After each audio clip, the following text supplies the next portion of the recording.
มาหนุ่งแค่คักจังมามึงถอขึ้นมาตัวนี้มึงเสตุยสารังจังเขาตรงนี้อันนั้นไปทีนี้จดตัวสู้เวลคัมเคสมอนาร์มวยสมอจดตัวไหนคักจังมาเก้ามาสับเพียวแค่ทีนี้บริวารโปรแกรมนกคำแค่ดูตุยเทตรงไหนบริวารในชินี Y.B.A จอยคำไปจดตัวมั่มผ่าบริวารนังคุยตัวไหนเราบราวน์นั่นเราบราวน์สักเขาพอคักจังมาเก้ามาสับเพียวทีนี้บริวารภายในมั่มผ่าจดตัวใช้ใครกล้าพัลนั่นเราสักเขาพอ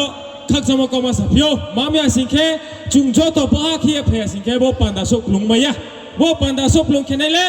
นุ่งไปอังเสียจีนี่ครับพอจูฮันี่ลาตัวเราปันดาโอเคนั่นเราเนาะสิริมจูพงฮะอังคักจังมาเก้าสมพงฮะริจานะว่าปันดาว่างจอราไม่เสียแค่ริจาพันดาริจาไหนเก้าพอแท้เท่หนึ่งสิเท่หนึ่งทำจูว่าตรงผิวเก้าชั้นในฮิริเร็วอย่างอะไรพอเท่หนึ่งทำจูว่าตรงอังทำจูว่าแค่บ่เสียอังรุ่งเทมีสิเทมีเยสามเร็วอย่างรุ่งเช้าเย่ไผ่มาบ่ที่นี่เก้าสามว่าทามอกเทียมาตัวมันน่าสามจุ่มเสีย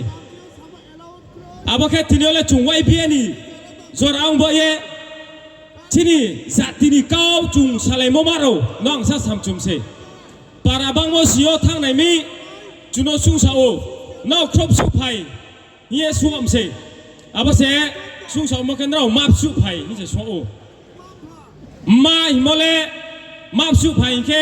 ยงเราพอสุรานั่นจะจุงมาหามังหน่อยมักทำมาบริตุเกี่ยวเนี่ยต่อ for example ล่ะพอสุนอสามจุดาบรอนอสามจุดาเสียสกาพอสุเราเนาะช่างนี่บีเราเนาะ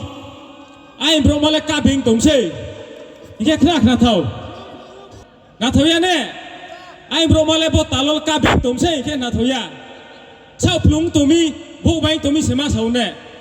แค่พอสุนอแค่บุบไปตัวเช่วัวมาเลยชาวพนาเท่ายัน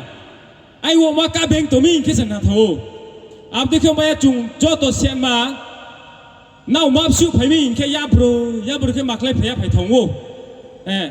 น้าครบสุภัยมีบรอนอสุโมจุดาพอสุนอสุโมจุดาเทสกาอันนั้นไม่จุงเจ้ผู้พวกเก้าสามเนาะตาวันเจ้าจุงสนุงเย่ด้วยเชลัยอังหาสิแค่น้าพอจีนี่เจเนเรชั่นอตเรจีนี่เก้ามารุท่านไหน